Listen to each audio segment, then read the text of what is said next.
오늘 함께 나눌 말씀의 제목은 성도의 특별한 일상입니다. 우리는 흔히 특별하다라고 하면 뭔가 아주 유니크한, 뭔가 평소에는 볼 수 없는 것들을 생각하는 경향이 있습니다. 거창하게 생각하는 것이죠. 하지만 성도의 진짜 특별함은 일상성에 있습니다. 일상 속에서 경험되어지는 것들, 또 일상 속에 드러나는 것, 바로 그것이 성도의 특별함이죠. 세상은 우리를 속이려고 하고 때로는 인간의 계산으로 우리를 움직이려고 합니다. 이런 복잡한 세상 속에서 성도는 성도의 특별함을 지킬 수 있어야 하겠습니다. 오늘 본문에 등장하는 다윗은 겉으로 보기에는 평온한 왕궁의 일상을 보내고 있습니다. 그러나 그 이면에는 고도의 심리전이 깔려 있습니다. 풀리지 않는 관계의 실타리가 엉켜 있고 또 풀어야 할 많은 과제들이 있습니다. 본문의 내용은 압살롬을 그리워하면서도 하나님의 말씀과 공의를 거스를 수 없는 다윗의 찹찹한 심정이 담겨 있습니다. 그래서 결단을 내리지 못하는 심리적으로 교착 상태에 빠진 거죠. 이러지도 저러지도 못하는 상황에 놓인 것입니다. 다윗의 이런 상황을 잘 알고 있던 요압은 이 문제를 풀기 위해서 한 가지 계획을 고안합니다. 지혜로운 여인이죠. 드고와 여인을 다윗에게 보내서 다윗의 마음을 돌려놓으려고 한 것입니다.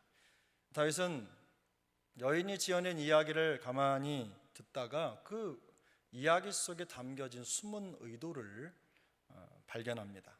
다윗은 질문을 하는데요, 이 다윗의 질문에 여인이 더 이상 숨기지 못하고 진실을 말해버립니다.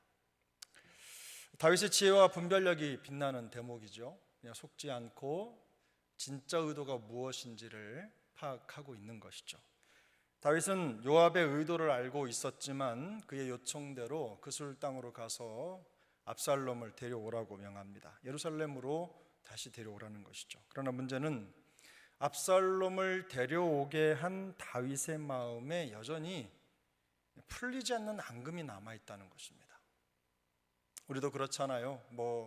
강권에서 누군가가 얘기를 해서 하기는 하는데 여전히 마음이 풀리지 않는 문제가 있지 않습니까? 그래서 하기는 하는데 마음은 풀리지 않는 거예요.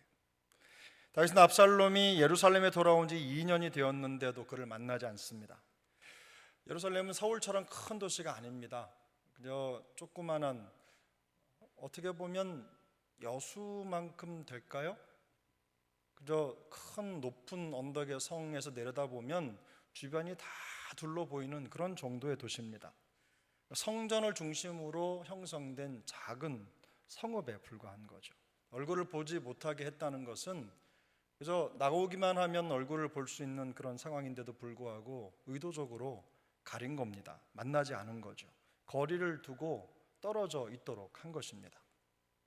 다윗이 여인을 보낸 요압의 의도를 분별해낸 것은 분명 그 지혜와 탁월함이 돋보이는 대목입니다. 그러나 다윗처럼 탁월한 분별력을 가진 사람도 이 마음의 문제가 풀리지 않고 해결되지 못하자 앞으로 더 나아가지 못하는 겁니다. 거기에 주지 않게 되는 거죠. 그래서 오늘 이처럼 아들을 불러놓고도 그와 허심탄회하게 마음을 터놓지 못하는 부족한 모습을 보이고 있는 겁니다. 근데 놀랍게도 이런 다윗의 모습 속에서 우리는 성도의 일상에 없어서는 안 될 아주 중요한 특이점이죠. 특별한 점을 두 가지 정도 발견할 수가 있습니다. 첫 번째는 영적인 분별력입니다. 오늘 본문 18절 우리 같이 읽어보겠습니다. 18절 왕이 그 여인에게 대답하여 이르되 바라노니 내가 네게 묻는 것을 내게 숨기지 말라. 여인이 이르되 내 주 왕은 말씀하옵소서. 여인이 다윗에게 들킨 겁니다. 어떤 의도를 가지고 왔는데 다윗이 기가 막히게 찾아낸 거죠.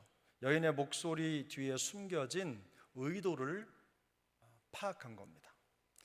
우리 일상에도 숨은 의도를 파악하고 분별해야 할 일들이 적지 않습니다. 순수하게 그냥 직관적으로 말하는 경우보다 그렇지 않고 어떤 말의 의도를 가지고 있는 경우가 참 많죠. 어떤 행동의 의도, 겉으로는 아닌 것 같아도 속으로 뒷면에 이런저런 의도를 가지고 있는 경우가 참 많죠. 그런 소리들이 사실 난무한 것이 현대 사회의 특징이라 하겠습니다. 성도는 모든 상황 속에 담긴 하나님의 뜻과 의도가 무엇인지를 분별하는데 바로 특별함이 있습니다. 들리는 그대로가 아니라 그 속에서 하나님의 음성을 찾아내는 것이죠. 하나님은 어떤 방법으로든 우리에게 말씀하시기 때문에 그 하나님의 음성을 분별해내는 것이 성도의 능력이어야 된다는 거죠.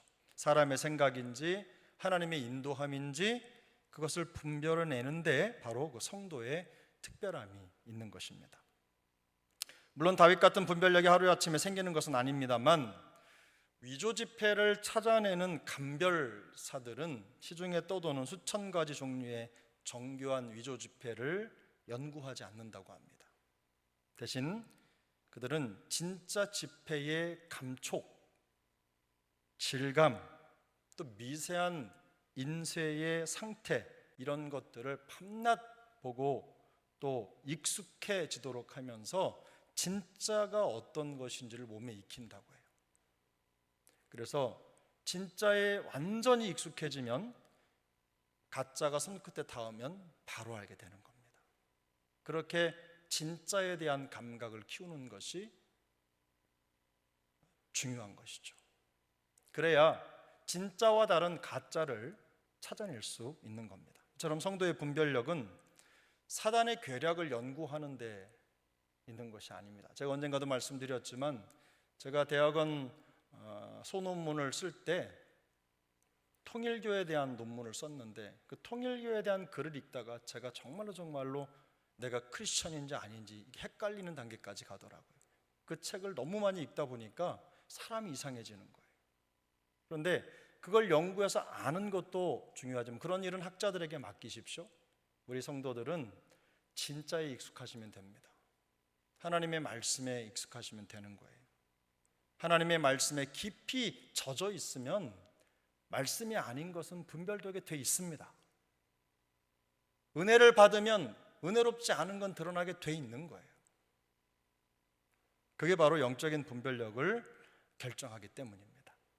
다윗이 여인의 말 속에서 요압의 의도를 꿰뚫어 본 것은 그가 평소 하나님의 기준에 깨어 있었기 때문입니다. 알고 있는 거죠. 열려 있는 것입니다. 빌립보서 1장 9절, 10절, 11절은 이렇게 말씀합니다. 내가 기도하노라 너희 사랑을 지식과 모든 총명으로 점점 더 풍성하게 하사 너희로 지극히 선한 것을 분별하며 또 진실하여 허물 없이 그리스도의 날까지 이르고 11절 예수 그리스도로 말미암아 의의 열매가 가득하여 하나님의 영광과 찬송이 되기를 원하노라. 다윗의 기도입니다. 성도를 위한 기도죠. 바울의 기도입니다. 성도를 위한 기도입니다.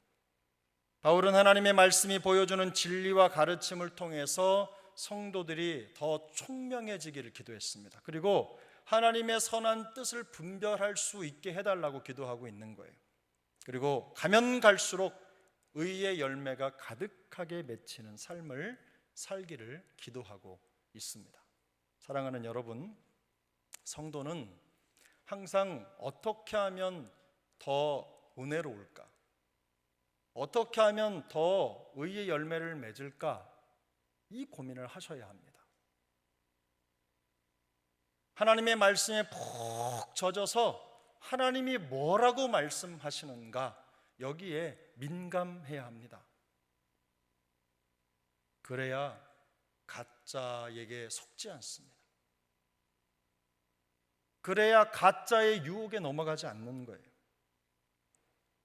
하나님의 뜻을 행하고 싶다면 하나님의 뜻을 분별하실 수 있어야 합니다. 그래야 그 분별력으로 하나님이 원하시는 것을 할 수 있기 때문입니다. 하나님의 선하신 뜻을 분별하지 못한다면 하나님의 뜻을 이루면서 선한 열매를 맺어야 할 성도의 삶은 원천적으로 불가능해집니다. 분별력을 잃어버리면 잘못된 방향으로 가게 되고 평생 쌓았던 신앙 이력도 한순간에 무너지는 것입니다. 신앙은 과거가 없습니다. 신앙은 항상 현재입니다. 오늘이 중요해요. 오늘 내가 하나님 앞에 어떤 모습으로 서 있는지, 그러려면 하나님의 뜻을 옳게 분별해야 되는 것입니다. 그래야 무너지지 않는 신앙을 이어갈 수 있는 거예요. 우리 모두에게 이런 분별의 은사를 풍성히 부어주시기를 소망합니다. 오늘 본문이 보여주는 두 번째 성도의 특별함은 지혜의 실천력입니다. 본문 24절인데요, 우리 함께 24절 읽어보겠습니다. 왕이 이르되 그를 그의 집으로 물러가게 하여 내 얼굴을 볼 수 없게 하라 하매 압살롬이 자기 집으로 돌아가고 왕의 얼굴을 보지 못하니라. 다윗은 의도적으로 압살롬을 만나지 않았습니다. 내 얼굴을 볼 수 없게 하라, 얼굴을 볼 수 없게 하라라는 것은 압살롬이 자신을 만나려고 하는 시도 자체를 원천적으로 막아놓은 것입니다. 봉쇄한 것이죠. 왕의 명령은 곧 법입니다. 누구든지 왕이 내린 이 명령을 어기고 압살롬을 왕에게 데려올 수가 없는 거예요. 다윗은 하나님의 마음에 합한 사람이었습니다. 우리가 잘 아는 아주 탁월한 영성가죠. 현실에 그보다 더 능력 있는 하나님의 뜻에 합한 삶을 살았던 사람은 찾아보기 어렵습니다. 압도적입니다. 그러나 그 역시도 여전히 부족한 인간이고 은혜가 필요한 사람입니다. 다윗은 상황을 꿰뚫어 보는 분별력이 있었지만 안타깝게도 그 지혜의 실천력이 부족했던 겁니다. 원래 다윗은 이렇게 부족한 사람이 아닌데, 그런데 지금 현재 상황, 자기가 처하고 있는 상황과 감정이 그를 그렇게 만든 겁니다. 빠져버린 거죠. 함몰된 겁니다. 사실 우리는 대부분 말씀의 가르침을 실제 삶으로 살아내는 이 실천력이 부족합니다. 오래 교회를 다니면 다닐수록 자꾸만 지식이나 정보나 지혜는 늘어나는데 그 실천력이 점점 없어집니다. 그러나 우리가 아는 바대로 말씀이 삶의 실천으로 이어질 때 비로소 신앙의 변화가 나타나죠. 성도에게 삶의 변화가 나타나는 겁니다. 야고보서 1장 22절은 이렇게 말씀합니다. 너희는 말씀을 행하는 자가 되고 듣기만 하여 자신을 속이는 자가 되지 말라. 마태복음 7장 24절입니다. 그러므로 누구든지 나의 이 말을 듣고 행하는 자는 그 집을 반석 위에 지은 지혜로운 사람 같으리니. 다윗이 말씀을 행하는 자가 되어야 된다는 사실을 몰랐을 리가 없습니다.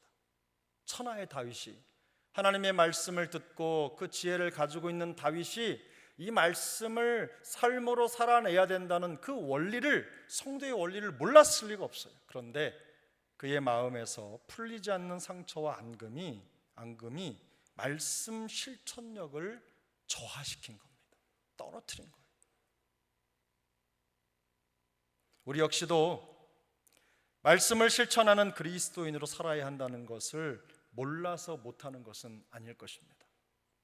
다 잘 압니다.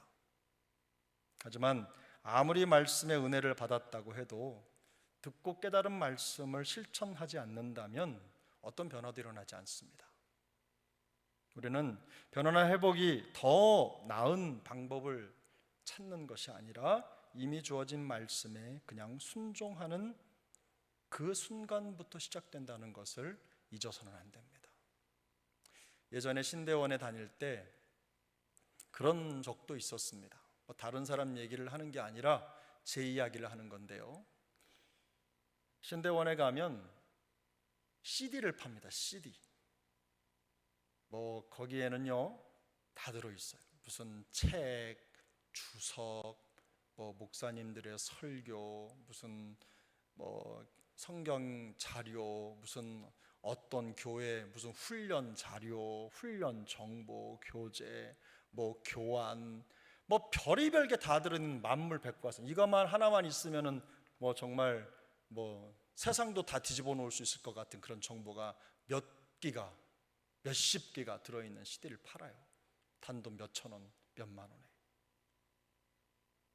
근데 여러분, 이거 사가지고 제대로 쓰는 사람 얼마나 되겠습니까? 정보는 정보일 뿐입니다. 이 디스크 안에 들어있는 건 그냥 정보일 뿐인 거고 디스크일 뿐인 거지 나에게 피가 되고 살이 되는 게 아니죠. 사역을 열심히 하다 보면 이거 찾아볼 시간이 없어요.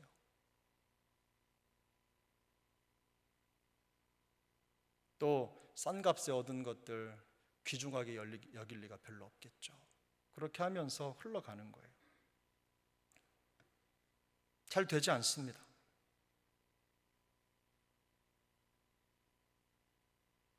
사역을 어떻게 하면 잘하는지 몰라서 못하는 게 아니에요. 저 역시도 마찬가지입니다. 잘하는 방법을 아는데요, 그것을 직접 내가 해야 내 변화가 일어나고 현장의 변화가 일어나는 거겠죠. 누구나 다 마찬가지입니다. 그런 과정을 다 겪습니다. 정보를 끌어모으는 거, 배우는 거 중요합니다. 여러분, 예전에 우리 장로님, 권사님, 안수 집사님, 우리 시무 집사님 정도 되시면 교회에서 뭐 다 해보셨잖아요. 제자 훈련도 받아보고 뭣도 받아보고 이것도 받아보고 웬만하면 다 해봤습니다. 다 했습니다. 다 배웠습니다. 근데 배운 게 실력이 아니라는 거죠. 그걸 실제로 내가 살면서 실행해 보는 것, 이게 바로 실력이라는 겁니다. 변화는 방법을 찾는 게 아니라 우리에게 주어진 말씀 한 개라도 그것을 순종할 때 나타나는 것입니다. 우리의 변화, 우리를 변화시키는 하나님의 방법은 항상 복잡하지 않았습니다. 단순합니다. 말씀을 가르치고 또 그 하나님의 말씀이 우리에게 가르쳐 주는 것들을 그저 단순하게 순종하면 변화가 나타나는 거예요. 따라가면 변화가 나타나는 겁니다. 그게 크든 작든 말씀을 따라 걷는 그 순간부터 우리의 실천력은 자라나고 변화의 열매가 맺히는 것입니다. 성도의 일상의 특별함은 기적이나 예상하지 못했던 일을 하는 것에 있는 것이 아닙니다. 평범한 일상 안에서 이 두 가지가 함께 움직일 때 성도의 삶은 특별해집니다. 말씀드렸죠? 첫 번째 무엇입니까?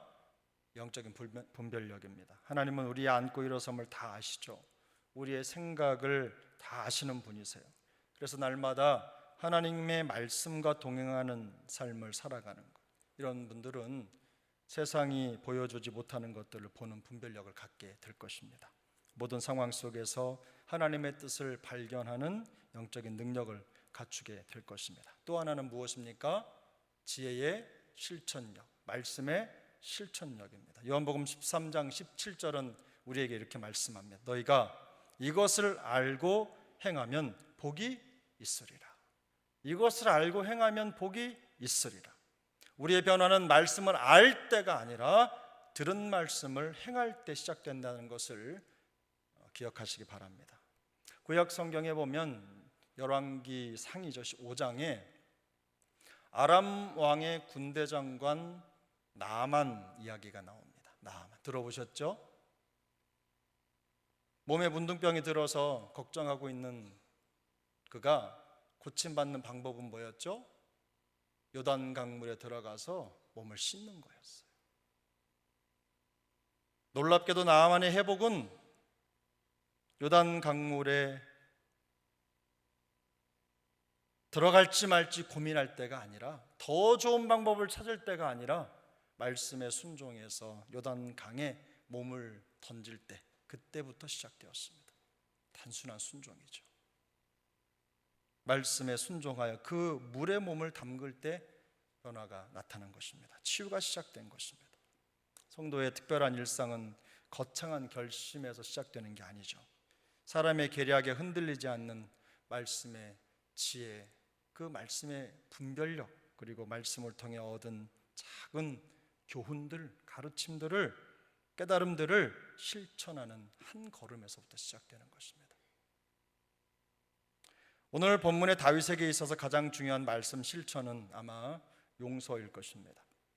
압살롬을 예루살렘으로 데려오기는 했지만 의도적으로 만나지 않은 다윗의 반쪽짜리 용서는 우리가 봐도 아쉬움이 남습니다. 오히려 압살롬의 마음속에 더 큰 분노와 갈등의 씨앗을 심었기 때문입니다. 말씀의 실천력 결여가 진정한 화해의 길을 아예 막아버린 것입니다. 탁월한 다윗에게도 이런 부족함이 있었다는 것이 위로가 되기는 하지만, 그러나 이런 다윗의 모습을 통해서 우리는 이런 똑같은 실수를 반복해서는 안 된다는 교훈을 얻습니다. 바로 그것이 성경이 우리에게 알려주는 거예요. 여러분에게 말씀의 어떤 가르침의 실천력이 필요한지 한번 깊이 생각해보고 점검하는 시간을 가져보시길 바랍니다.